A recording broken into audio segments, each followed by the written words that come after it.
Iglesia Cristiana Siloé Honduras, las llaves del reino. Presenta su programa, Conoce la verdad. Iniciamos.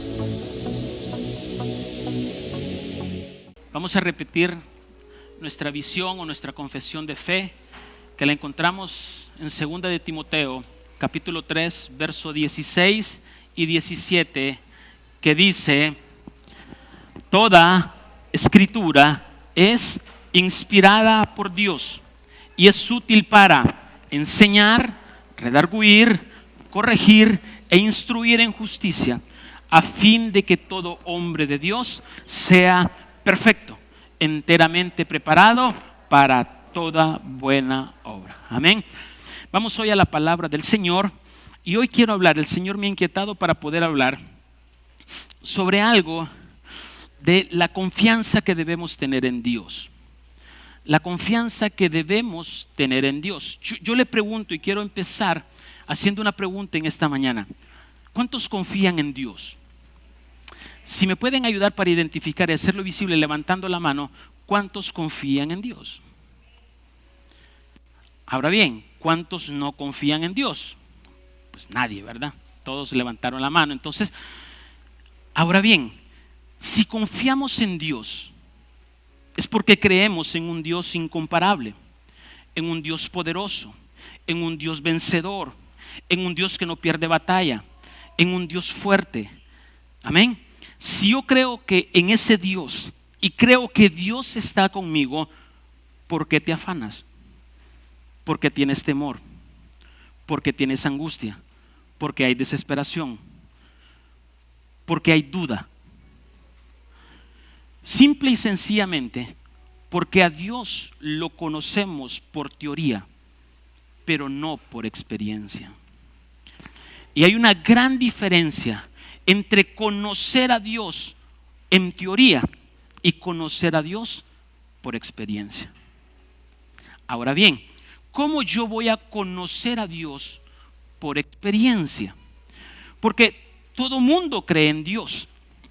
Hasta el mismo diablo cree en Dios, porque sabe que Dios existe, porque sabe que Dios es el dueño de todo. Entonces, ¿qué es lo que pasa?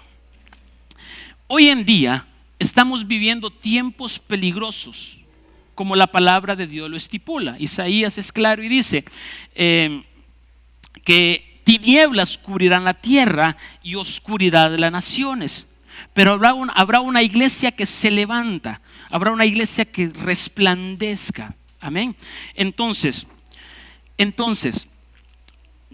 hay tiempos peligrosos que hoy estamos viviendo: angustia, desesperaciones, tribulaciones, enfermedades, y con esto del coronavirus aún más, situaciones difíciles en el cual Satanás quiere encerrar a la iglesia nuevamente, en el cual Satanás no quiere que vengamos y adoremos y exaltemos el nombre del Señor. Pero podemos vivir tiempos gloriosos y poderosos en medio de situaciones difíciles. La iglesia que tiene confianza en Dios, la iglesia que le cree a Dios, la iglesia que sabe que hay un Dios incomparable, en momentos de crisis, en momentos de angustia, en momentos de enfermedad, en momentos de soledad, en momentos de depresión, en momentos cuando sabemos que la vida no tiene sentido, si creemos en Dios, podemos vivir tiempos gloriosos, tiempos maravillosos. Entonces, pero estos tiempos gloriosos y estos tiempos hermosos y estos tiempos maravillosos que les estoy diciendo que podemos vivir a diario en nuestra vida, no lo podemos hacer por don, sino por elección. Para aquellas personas que nos acompañan por primera vez, cuando hablamos y decimos por don, significa que el don es algo que Dios nos regala, que Dios nos da, que no nos cuesta nada, que el hablar en lenguas a usted no le costó nada, que ir a orar por los enfermos y los enfermos sanan a usted no le costó nada, que ver visiones a usted no le costó nada, que profetizar a usted no le costó nada, que tener fe a usted no le costó nada en ese sistema de don.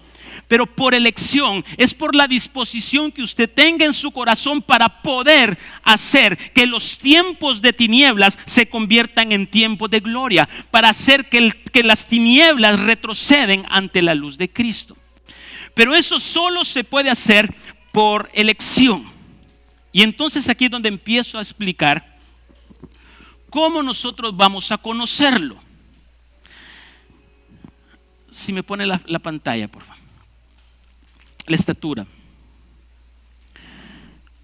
Cuando usted aceptó a Cristo por primera vez, cuando Cristo viene a su corazón, ¿cómo lo recibimos? Exacto, gracias.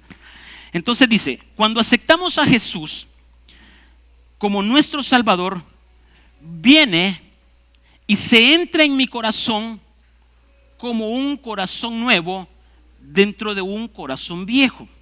¿Estamos entendiendo? Entonces, cuando aceptamos a Jesucristo como nuestro Salvador, Él viene y lo primero que hace Dios es nos quita la condena de muerte que teníamos, nos quita los pecados y nos hace entrar a empezar un camino de crecimiento.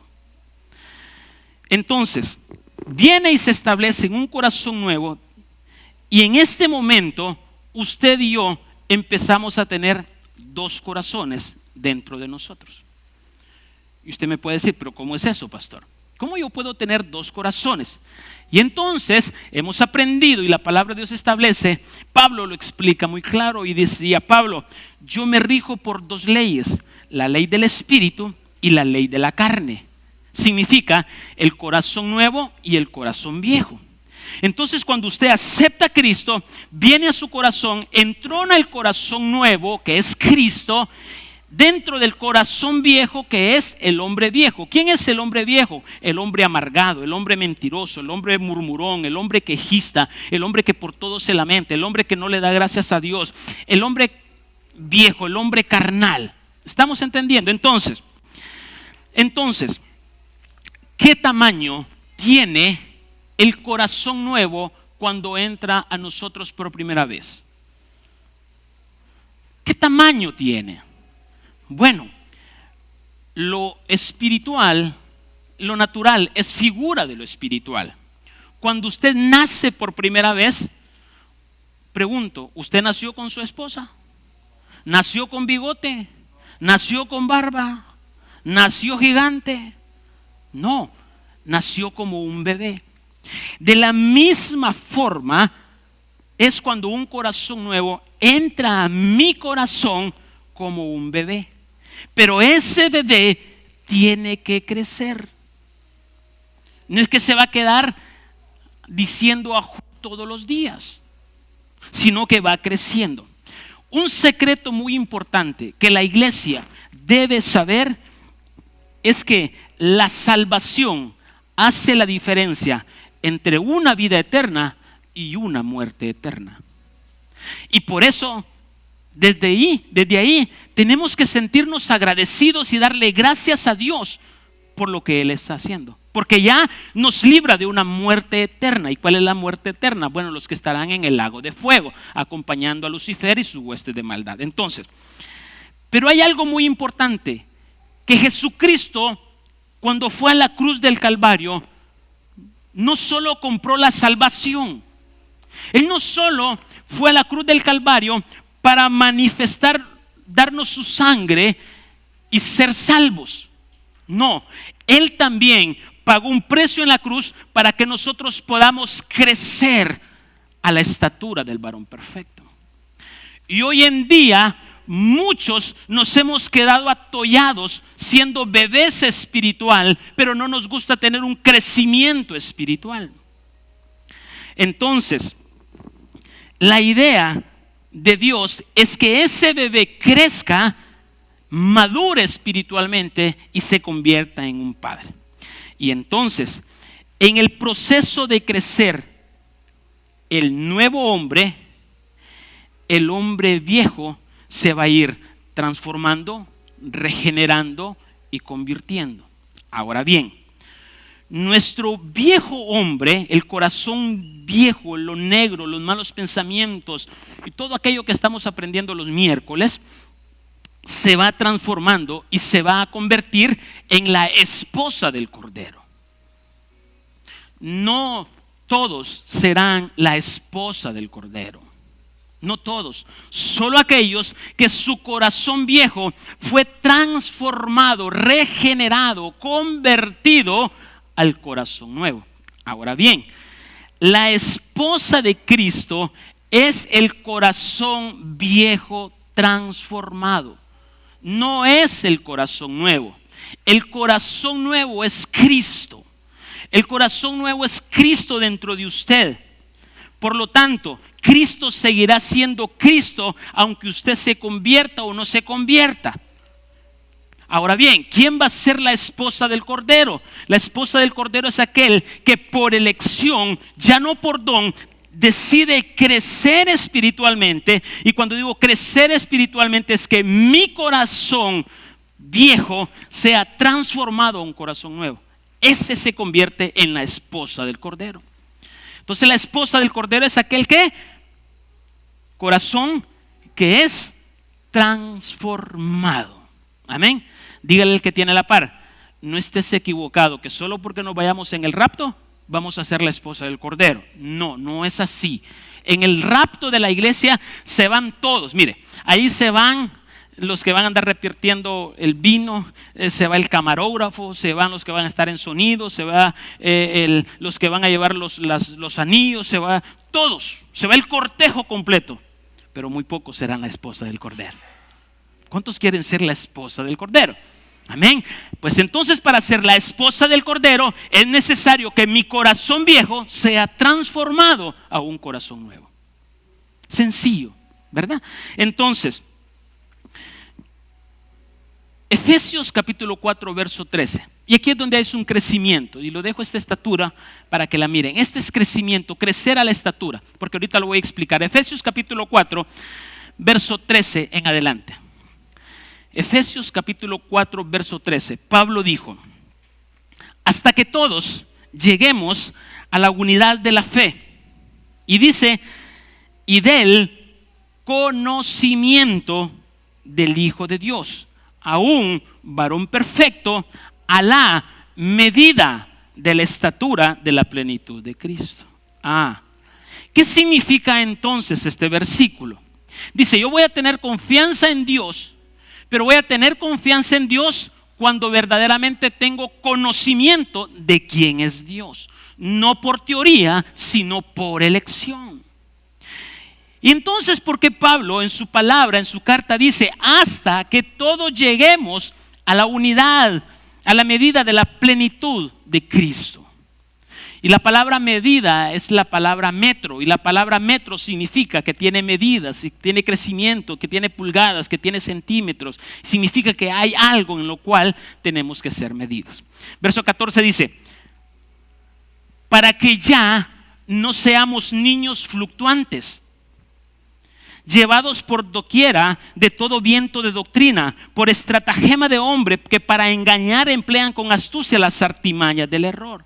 Entonces Pablo les dice, mire iglesia, les dice a los efesios, ustedes si no crecen, si no maduran, si no tienen un crecimiento espiritual, van a ser como niños fluctuantes, que se van a dejar llevar por cualquier doctrina que les venga a su mente.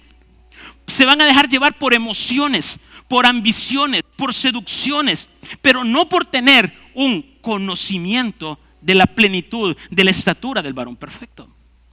Y entonces dice, sino que, verso 15, sino que siguiendo la verdad en amor, dice, crezcamos en todo aquel que es la cabeza, que es Cristo. Entonces hoy ya tengo un panorama claro. La salvación solo es mi inicio. La salvación solo es el primer paso que yo voy a dar. Pero la Biblia me dice, porque toda palabra es inspirada por Dios, entonces la Biblia me dice que tengo que crecer. Verso 16, de quien todo el cuerpo bien concertado y unido entre sí por todas las coyunturas de que se ayudan mutuamente según la actividad propia de cada miembro, recibe su crecimiento para ir edificándose en amor. Vamos entendiendo hasta ahorita. Significa que cuando yo recibí a Cristo, lo recibí como un hombre nuevo y un bebé. Y un bebé todo lo que le dice mamá y papá obedece. Y nos volvemos en el primer amor y aquello rico y hermoso. Pero entonces después viene y dice, es necesario crecer para convertirnos en la esposa del Cordero. Entonces, necesitamos los unos de los otros para crecer. Para crecer. Tenemos que crecer, pero vamos a crecer según el conocimiento del Hijo de Dios que está en nosotros, no por teorías, sino por experiencias. Entonces, cuando estamos creciendo en Cristo, ¿qué es lo que va a crecer en nosotros? ¿O dónde vamos a ver que hemos madurado?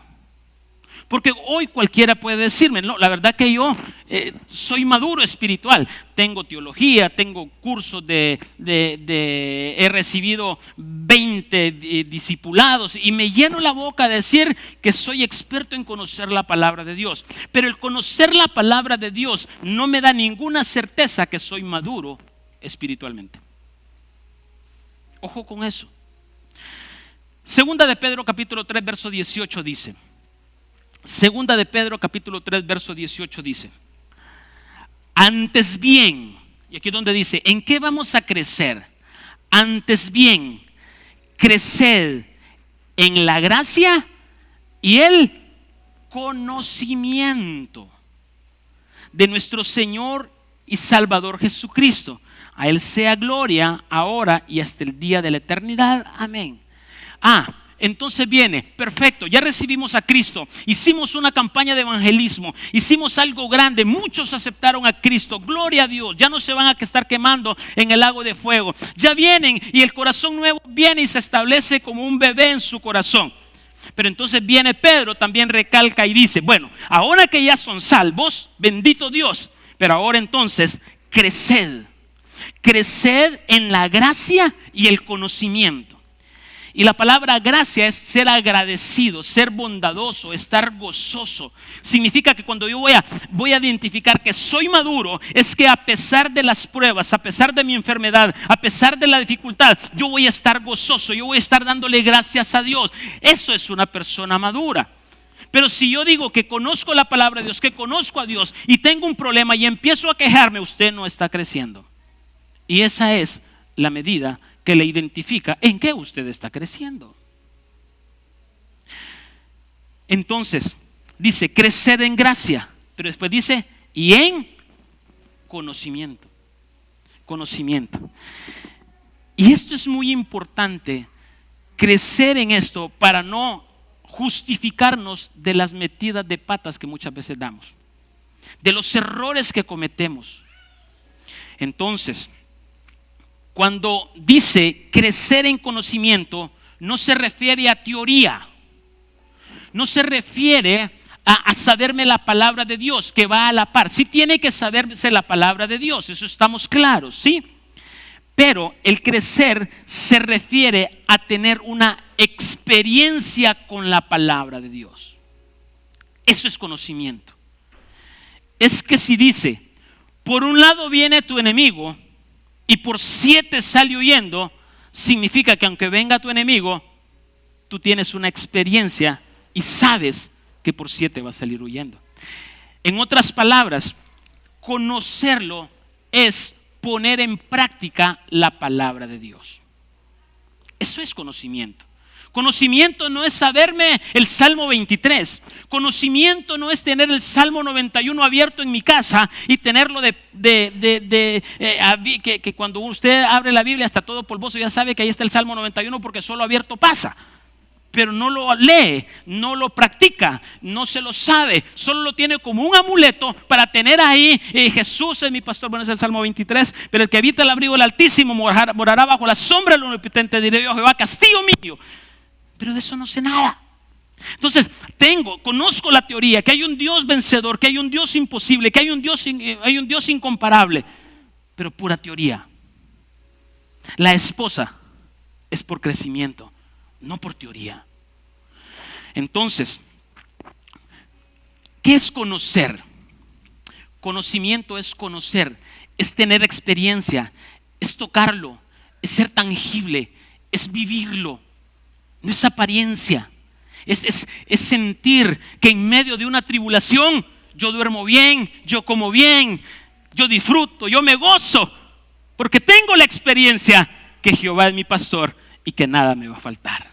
Que en lugares de delicados pastos me hará descansar, junto a aguas de reposo me pastoreará. Entonces necesitamos crecer en el conocimiento de Cristo para conocerlo. Entonces, la palabra es importante, claro que es importante discipularse, claro que es importante congregarse, claro que es importante estudiarla, meditarla, orarla, escucharla. Pero sigue el siguiente paso: ponerla en práctica, ponerla por obra, saber que aquí está la respuesta a todo. ¿Vamos bien hasta ahorita? Entonces necesitamos las dos cosas para crecer. Necesitamos la palabra y necesitamos ponerla en práctica. Amén. Jeremías capítulo 9 verso 23. Jeremías capítulo 9 verso 23 dice: así dijo Jehová, no se alabe el sabio en su sabiduría, ni en su valentía se alabe el valiente, ni el rico se alabe en sus riquezas. Mire qué tremendo. Verso 24 dice: mas alábese en esto el que se hubiera de alabar, en entenderme y conocerme. Entonces yo no me voy a alabar y voy a adularme y decir: soy un experto en la palabra. ¿Cómo sabemos la palabra? ¿Qué revelación de la palabra? Yo no puedo alabarme en mi propia sabiduría, no puedo alabarme en mis propias riquezas, no puedo alabarme en las cosas que tengo. Dice: mas alábese en entenderme y conocerme. Ahí es que las cosas cambian. Ahí es donde la situación cambia. Entonces dice: alabar en entenderme y conocerme, que yo soy Jehová, que hago misericordia, que hago juicio, justicia en la tierra. Porque estas cosas quiero, dice Jehová. Pero muchas veces nosotros queremos ocupar el papel de juez, señalando y juzgando, criticando. Y las redes sociales, una plataforma enorme y hermosa para poder mostrar la inmadurez espiritual que hoy hay en la iglesia. Tremendo. Entonces, cuando nosotros le conocemos, damos verdadera adoración a Dios. Cuando yo le conozco, voy a alabar a Dios en la prueba, voy a alabar a Dios en la riqueza, voy a alabar a Dios en la pobreza, voy a alabarlo cuando tengo y cuando no tengo. ¿Por qué? Porque lo conozco. Entonces, cuando entendemos su camino, entendemos su naturaleza, y voy a entender que todo lo que me pasa me ayuda para bien. Pero la persona inmadura, que se queda como un bebé todavía, y esos bebés profetizan, Esos bebés predican hermoso. Esos bebés enseñan de una forma incomparable. Esos bebés dan palabra profética. Esos bebés van a hacer unas campañas de evangelistas. Hay un derramar del Espíritu Santo. Hay una gloria de Dios. Pero siguen siendo bebés. Y ellos no pueden ser la esposa del Cordero. Entonces, Filipenses me encanta cuando entiende Pablo esto. Filipenses capítulo 3, verso 8, dice, Pablo lo tenía muy claro. Y dice Pablo, wow, hebreo de hebreos, circuncidado al 8º día, con un conocimiento tremendo. Era de una condición poderosa Pablo. Y entonces viene Pablo y dice, verso 8 dice, ciertamente aún estimo todas las cosas por pérdidas, por la excelencia del conocimiento de Cristo Jesús. Entonces dice Pablo, ¿sabe qué? Todas las cosas las estimo como pérdidas, porque yo lo que quiero es el conocer a Cristo, es el conocerlo. Porque todas estas cosas terrenales se van a acabar. Pedro dice, y descenderá fuego del cielo y todas estas cosas desaparecerán. Y entonces dice, y mi Señor, por amor del cual lo he perdido todo y lo tengo por basura para ganar a Cristo. Entonces Pablo dice, ¿sabes qué? Tengo todos los títulos que puede tener un hombre, tengo todas las posesiones que puedo tener, pero todo eso lo estimo por estiércol, lo estimo por basura, porque yo lo único que quiero es conocerlo. Porque si lo conozco, me convierte en una persona madura. Y si yo llego a una persona madura, me convierto a la estatura de Cristo. Y si yo llego a la estatura de Cristo, me convierto en esposa de Cristo. Y si me convierto en esposa de Cristo, tengo su esencia, tengo su naturaleza. Y entonces puedo crear todas las cosas que yo pueda hacer. Solo así. Es la única forma, no hay otra forma. ¿Cuántas veces usted ha orado y ha pedido por lo mismo, pero no hay respuesta? Pero viene otro y ora por usted y hay respuesta. ¿Por qué? Porque la oración también es por crecimiento. Y hay oración por don. Y entonces el que es oración por don es para hacerle ver, para hacerme entender que hay un Dios todopoderoso, que hay por don regalos, pero hay mejores regalos por experiencias, por conocerlo, por crecer espiritualmente. Entonces dice, por excelencia conocimiento de Cristo, verso 9 dice, y ser hallado en Él, no teniendo mi propia justicia, que es por la ley, sino la que es por la fe de Cristo, la justicia que es de Dios por la fe. Y entonces el verso 10 es el que me encanta y dice, a fin de conocerle. Dígase usted mismo, a fin de conocerle. Y el poder de su resurrección y la participación de sus padecimientos, llegando a ser semejante a Él en su muerte. Aquí es donde viene lo bonito. Quiero conocerlo. ¿Cómo lo voy a conocer? Bueno, es que quiero conocerlo en el poder de su resurrección. Porque el poder de su resurrección me dice por definición que resurrección es que todo lo que está muerto toma vida. Que toma lo que está dormido se despierta.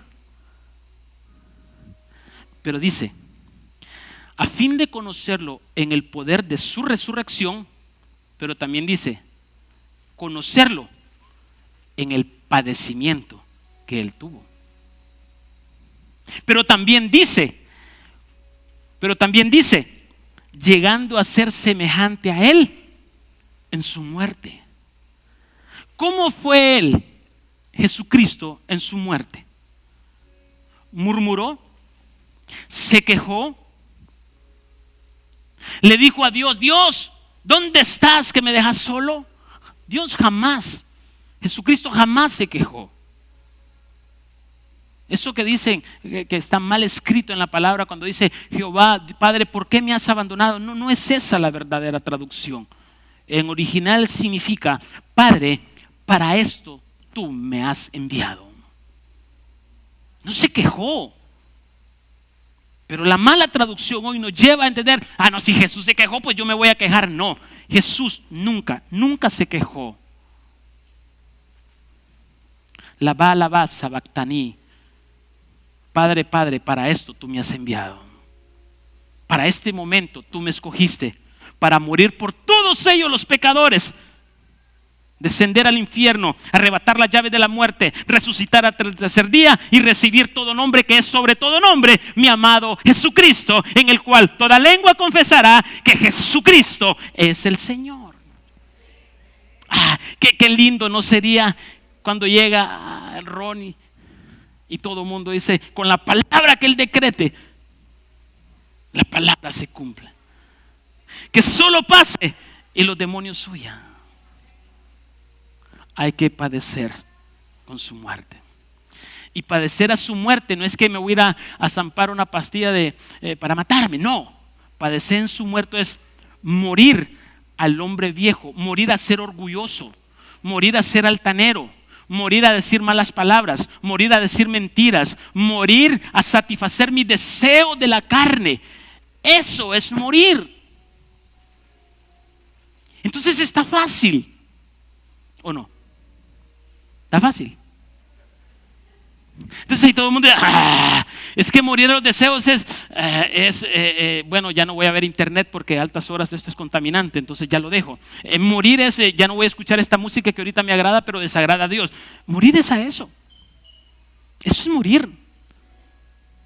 Entonces, y el verso 1 dice, verso 11 dice, si en alguna manera llegase a la resurrección de entre los muertos.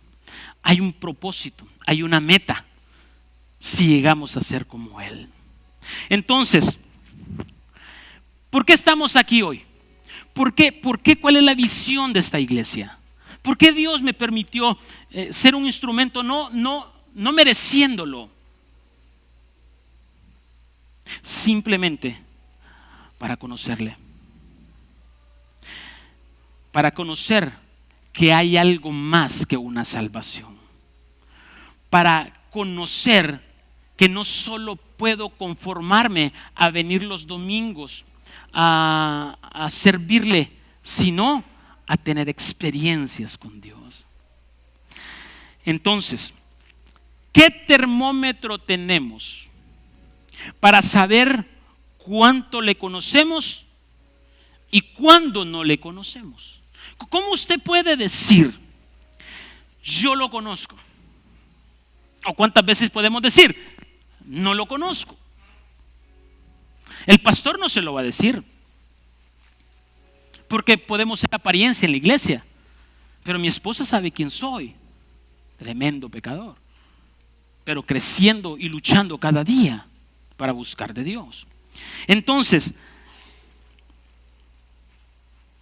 porque muchos decimos, si yo hago una pregunta hoy, que fue la que inicié, Betito, ¿cuánto conoces a Cristo? Don Marlon, ¿cuánto conoce a Cristo? Y la hago general, ¿cuántos conocemos al Cristo? Todos lo conocemos. Entonces, en teoría, todos lo conocemos. Si usted está aquí en esta mañana es porque conocen un Dios poderoso, conoce que hay un Dios, conoce que hay un domingo que es día de congregarnos y tenemos que ir a levantar culto. ¿Estamos claros? Ok, pero entonces verdaderamente lo vamos a conocer en medio de las pruebas. Cuando las pruebas llegan a su vida y llegan a mi vida, tengo el termómetro, tengo la capacidad de identificar si verdaderamente lo conozco o no lo conozco. Y entonces llega a mi vida una prueba difícil, económica, enfermedad, matrimonio, tantos problemas. Si yo empiezo a quejarme, a murmurarme, a criticar, a señalar. ¿Y por qué? ¿Y por qué? Y empiezo a echarle culpa a Mundo y Raimundo. Usted sigue siendo un bebé espiritual. Usted no ha crecido. Entonces, la oportunidad que me da de saber quién es Dios es que voy a entender que a los que aman a Dios, todas las cosas nos ayudan para bien, y voy a dar gracias a Dios en todo tiempo y en todo momento. Y no voy a rezongar, no voy a criticar, no voy a decir, ¿y Dios por qué esto? Simplemente alabado sea Dios. Lo que me está pasando es porque lo estoy mereciendo. Pero Padre, acepto este juicio tuyo, porque tus juicios son caminos de justicia que me llevan a la senda de amor, que me llevan a la vida eterna, a morar con el Padre, a ser la esposa del Cordero. Y es darle gracias a Dios. Entonces, según nuestras reacciones, cuando pasamos momentos difíciles, es nuestro nivel de conocimiento que tenemos en Jesucristo. Mire, si usted manda a su hijo a hacer un mandado y le arruga la cara, es un bebé espiritual. Si usted le pide algo a alguien y le hace mala cara o le critica, es un bebé espiritual. En el buen sentido, cuando lo mandan a hacer cosas correctas, ¿estamos claros? Y por obediencia. Entonces, viene lo pregunto aquí. ¿Sabe qué es lo que crece en usted cuando tiene el conocimiento de Dios? ¿Qué crece? Mi confianza en Dios. A medida que yo tengo un crecimiento espiritual, se va a elevar mi nivel de confianza en Dios. Si yo no tengo una estatura, si yo no tengo un crecimiento espiritual, voy a tener un nivel de confianza bajo. Pero si yo tengo un conocimiento de Cristo, sé quién es mi Cristo, sé quién es Dios, que hace posible lo imposible, va a crecer mi nivel de confianza. Tú no puedes tener confianza si no lo conoces. Ejemplo, viene José Ramón y le dice a alguien que no conoce: José Ramón, necesito tanto dinero, dámelo. ¿Se lo va a dar? ¿Por qué no se lo va a dar? Porque no tiene confianza. Y si no tiene confianza, es porque no lo conoce. Pero si viene mi esposa y me dice: amor, necesito que te vayas ahorita y viajes tantos kilómetros, porque hay algo que tú tienes que hacer, a ojos cerrados yo me voy. ¿Por qué? Porque la conozco, porque tengo confianza y sé que lo que ella me está diciendo es verdad. Entonces es el mismo principio cuando usted conoce a Cristo. Si usted conoce a Cristo verdaderamente, no por teoría, no por conocerse la palabra, sino por experiencia, usted va a tener confianza plenamente en Dios. ¿Estamos entendiendo? Entonces, cuando crezco, tengo confianza. Cuando no crezco, dejo de tener confianza. Y confianza no es un concepto teórico. Confianza es un concepto de conocimiento, de conocerlo. Ejemplo, usted hoy de aquí va a salir impresionado con unción, con su milagro, y hermoso. Se le olvidó el problema que tenía, se le olvidó que mañana le están llamando los faraones cobrándole tarjeta de crédito, que solo esperan que sean las 8 y a las 8:01 brr, y hay unos que tienen adelantado el reloj y le hablan a las 7:55 y le dicen: no, es a las 8, no es a las 7:55. Y entonces cuando pasa esa prueba, su nivel de confianza decrece, porque aquí está en un ámbito. Pero cuando sale afuera, es aplicar la prueba, es aplicar el conocimiento de cuánta confianza yo debo tener en Cristo. Entonces, La palabra confianza es la palabra batak en hebreo.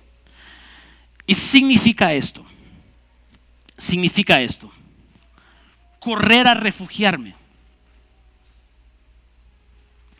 Cuando su hijo se siente solito, que lo van a perseguir o que algo le va a pasar, ¿qué hace? Corre donde su papá. ¿Por qué? Porque tiene confianza en él. Si no tuviera confianza en él, no correría hacia él. Entonces confianza es correr a refugiarse. Confianza es correr a esconderse en Dios. Confianza es sentirse seguro. Confianza es apoyarse en Dios. Confianza es ser descuidado. ¿Cómo es eso, pastor? Ser descuidado no en el término de ser irresponsable. Ser descuidado es en el término de que yo me descuido de las cosas, de los problemas, porque Dios tiene control de mis problemas. Entonces me descuido de mi situación porque hay alguien que cuida de mí. ¿Por qué? Porque le tengo confianza al Dios Todopoderoso, al Dios de los imposibles. Tener confianza es que cuando tenemos problemas, no nos alejamos de Dios, sino que corremos a Dios. Pero ¿qué es lo que pasa hoy en día cuando usted tiene problemas? Corre a las cantinas a emborracharse. Corre a las personas que le dan mal consejo. Si se está divorciando una persona y la mujer ya no aguanta la situación de divorcio, y entonces la mujer que dice: voy a ir donde aquella que se divorció porque le tengo confianza. Y entonces corre a la mujer divorciada y la mujer divorciada le dice: divorciate, hombre, estás aguantándolo. Mira la vida feliz que hoy ahorita. Nadie me controla, nadie me señala, agarro por donde yo quiera. Y entonces viene y sigue el divorcio, cuando el divorcio no es aprobado por Dios, excepto algunas excepciones que la palabra lo establece. Entonces, cuando usted tiene un problema, sepa a quién acudir, sepa a quién refugiarse, y la única persona en la cual usted puede refugiarse es en Dios. ¿Por qué? Porque en Él tengo confianza. Cuando usted tiene un problema, ¿a quién corre a contárselo? A la persona que tiene mayor confianza. Si usted no le tiene confianza, usted no le va a contar los problemas. Mismo principio, lo natural es figura de lo espiritual. Entonces Dios quiere que hoy usted tenga confianza, que la iglesia tenga confianza, que aunque andemos en valle de sombra de muerte, no temeré mal alguno, porque Dios está conmigo. Déselo más fuerte, aplauda al Señor, no se quede atorado. Alabe al Señor, bendiga al Señor, exalte al Señor con sus manos, con su boca, con sus pies. Y me encanta esta. Tener confianza o confianza es ser valiente e intrépido. Cuando crecemos, somos valientes. Y la palabra confianza significa ser vencedor. Y esto me encanta. El día en que usted tenga la confianza de que Dios está con usted, se convierte en un vencedor. Porque no habrá virus que te gane la batalla. No habrá faraón que te quite tu trabajo. No habrá pestilencia que arruine tu vida. No habrá nadie que destruya tu hogar. Porque tú estás confiando en que Dios es vencedor. Y si yo tengo confianza, me convierto en un vencedor. Y entonces puedo decir lo que Pablo dijo: oh muerte, ¿dónde está tu aguijón? Porque ¿sabes qué? A fin de conocerle, he dejado todo. No me importan las condiciones en que estoy, porque quiero conocerlo. Ese es Dios. Pero usted, Dios, me lo minimiza. Usted, Dios, me lo hace chiquitito. Usted a Dios parece que le da las pastillas que toma el Chapulín Colorado, de hacerse chiquitito. ¿Por qué? Porque no le conoce, porque no le tiene confianza. Y eso es lo que pasa hoy en día. La iglesia está atorada, la iglesia no despierta, la iglesia está afanada, la iglesia tiene ansiedad, la iglesia tiene temor, la iglesia está metida en una cueva porque no conoce a Cristo. Eso me da rabia santa, porque yo no puedo minimizar a Dios. Si Dios dijo que lo hará, es porque Él lo hará. ¿Cuándo? No me importa, pero sí sé que Él lo hará en su tiempo, porque Él no llega antes ni después. Él llega en el momento correcto. Pero hay que creerle, hay que conocerle. Tengo que crecer espiritualmente, tengo que madurar, tengo que sacudirme. Pregunta: Pedro, ¿cuándo empezó a crecer? Cuando estaba con Jesús. Era un bebé. Sí, muriendo Jesús, peleándose con Pablo por ver quién predicaba. Bebé espiritual. Pero después los procesos que pasó Pedro lo hicieron madurar y verdaderamente conocer a aquel que había andado con él por 3 años y medio.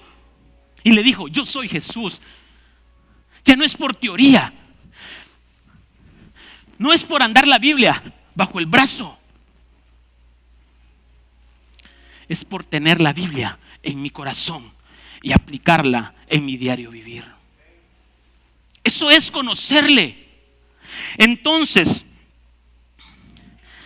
repito, muchos hoy somos pura teoría. Job lo dijo. ¿Qué dijo Job? De oídas te había oído, mas ahora mis ojos te ven. ¿Qué fue lo que dijo Job? No te conocía. No te conocía. Pero le quitaron a sus hijos, le quitaron su ganado, le quitaron sus casas, le entró una peste. Y ahí lo conoció. La prueba que tú estás pasando no es para muerte, solo es para que lo conozcas, que hay un Dios todopoderoso, que tengo confianza en Él ciegamente y que le alabaré y le glorificaré en todo tiempo y en todo momento. Guárdese esa palabra. ¿Quién es confianza? Ser un vencedor. Vencedor. Entonces, Isaías capítulo 30, verso 1 dice: Isaías capítulo 30, verso 1.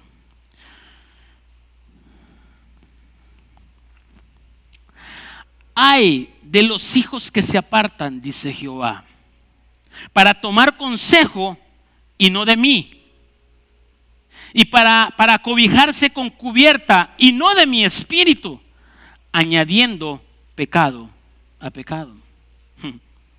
Que se apartan para descender a Egipto y no han preguntado de mi boca, para fortalecerse con la fuerza de Faraón y poner su esperanza en la sombra de Egipto. Explico.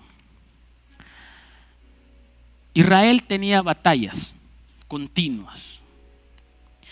Y en esta expresión que habla el profeta Isaías, está con una guerra con los sirios. Y entonces el pueblo de Israel, en lugar de acudir a Dios por tenerle por la confianza que Dios se había ganado, ¿a dónde acuden? A Egipto, al faraón. Ahí acudieron. Y entonces, ¿qué es lo que dice ahí? Añadiendo pecado al pecado. ¿Sabes donde tienes que correr siempre. Pero primero corremos a los hospitales, primero corremos a los bancos, primero corremos a todas las cosas. Y ya cuando todas las cosas no funcionen porque son faraones, hablando en este contexto de la palabra, decimos con la expresión de tristeza y desilusión: solo Dios, hermano, solo Dios. Ya nada se puede hacer. Inmaduro espiritual. Porque cuando viene a una situación, Padre, tú tienes el control, confío en ti, Señor, haz lo que quieras hacer, porque no estimo nada a fin de conocerte. ¿Cuánto conoce usted a Cristo? ¿Cuánto lo conoce? Es que lo conozco por teoría, pastor. Mire, lo conozco por teoría y mire, yo me sé tanto. Sí, pero eso no es conocerlo, ese es un área de la balanza, un lado de la balanza. Pero en el otro lado es experiencia. Entonces, Israel nunca conoció al Señor, por eso nunca confiaron en Él.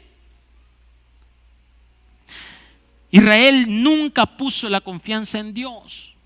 Si le reclamaba a Moisés, dile a tu Dios que mejor nos hubiera dejado en Egipto, que aquí mira cómo nos tienes.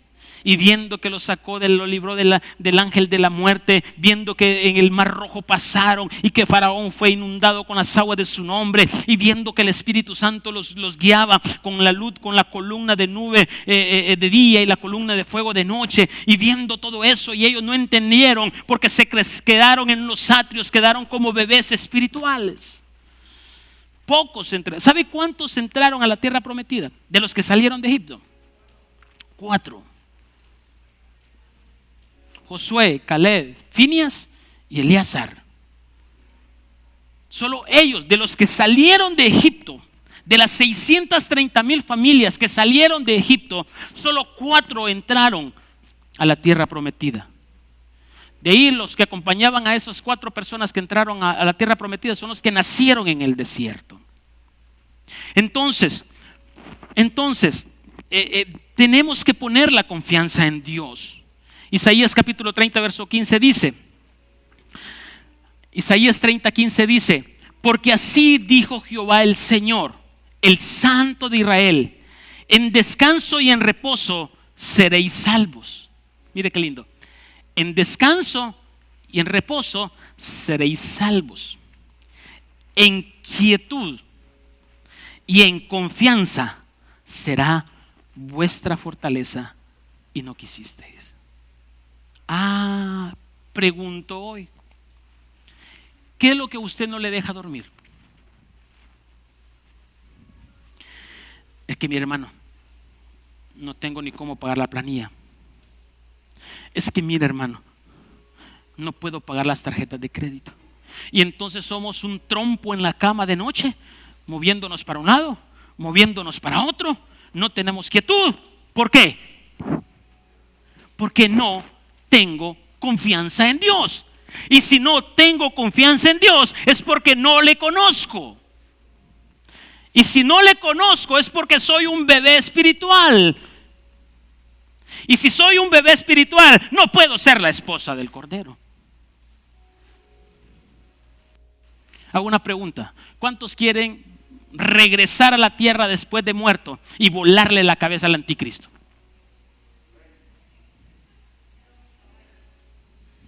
Poquitos. ¿Sabe quién va a regresar? La esposa del Cordero, con mi caballo, siguiendo al caballo blanco que va delante de mí. Jesucristo, que dice santidad a Jehová, y yo estoy llevando con mi caballo y regresar a esta tierra y volarle la cabeza al anticristo. Pero si usted no quiere, siga siendo bebé, siga dando vueltas como trompo. Ser la esposa es eso, es conocerle, es crecer. Entonces, ¿en quién estamos poniendo nuestra confianza? Jeremías capítulo 17 verso 5. Y no creo terminar el mensaje hoy, lo voy a continuar el siguiente domingo. Pero mire qué tremendo. Pero vamos a ver hasta dónde me permite llegar el Espíritu hoy. Y dice, Jeremías capítulo 17, verso 5 dice: así ha dicho Jehová, maldito el varón que confía en el hombre y pone carne por su brazo, y su corazón se aparta de Jehová. Será como la retama en el desierto, y no verá cuando viene el bien, sino que morará en los sequedales, en el desierto, en tierra despoblada y deshabitada. Pregunto, ¿dónde usted quiere vivir? ¿En tierra reseca? ¿Quiere vivir en sequedales? ¿Quiere vivir en tierra despoblada? ¿Quiere vivir en tierra deshabitada? Entonces, verso 17 dice: bendito el varón que confía en Jehová y cuya confianza es Jehová. Ay, aleluya. Bendito iglesia, bendita congregación que acude siempre a Dios por el grado de conocimiento que le tiene. Verso 18 dice: porque será como el árbol plantado junto a las aguas, que junto a la corriente echará sus raíces y no verá cuando viene el calor, ni no verá cuando viene el calor, sino que su hoja estará verde, y en el año de sequía no se fatigará ni dejará de dar fruto. Esto es para decirle un gloria a Dios, a Dios. Mire, en medio del desierto usted va a dar frutos. En medio de la tempestad usted va a dar frutos. En medio de la resequedad usted va a dar frutos. En medio del problema usted va a dar frutos. No importa lo que se mueva, tus raíces están cimentadas en Cristo. Confianza en Dios. Confianza en Dios. Pero hoy en día le estamos poniendo la confianza en el coronavirus y no en Dios. Creemos que ese virus es más poderoso que Dios. Por las pildoritas de chiquitolina que le damos a mi corazón nuevo. Entonces, verso 9 dice: engañoso es el corazón más que todas las cosas y perverso. ¿Quién lo conocerá? Yo, Jehová, que escudriño la mente, que pruebo el corazón para dar a cada uno según su camino, según el fruto de sus obras. Entonces, ¿en quién ponemos nuestra confianza? ¿En las cosas? ¿En mi inteligencia? ¿En mi don? ¿En las personas? ¿O las ponemos en Dios? Pregunto, ¿quién es más poderoso económicamente? ¿Banco Ficosa o el Banco de Dios?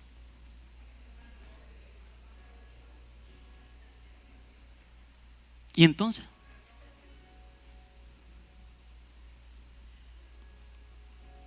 Entonces, si sabemos por teoría que Jehová es el dueño del oro y la plata, si sé por teoría que todo es en Él, por Él y para Él, si sé en teoría que yo soy su hijo y que no hay hijo desamparado ni simiente que mendiga pan, entonces, ¿por qué en vez de correr a un faraón, por qué no corro a Dios? Porque no lo conozco. Porque no lo conozco. Es que en mi casa tengo el Salmo 91 en cuadro, y en la otra puerta tengo el Salmo 23, y en la otra puerta tengo salmos, proverbios y todo, porque nos quedamos con ritos y religiosidades. Pero hoy Dios quiere que tengas la palabra en tu corazón y aplicarla. Entonces, repito, ¿en quién estás confiando? ¿Quiénes tenemos problemas acá? Todos. ¿Quiénes sabemos que nos va a resolver el problema? Solo yo. Pregunto, y esto no levante la mano, ¿quiénes se desvelan por sus problemas?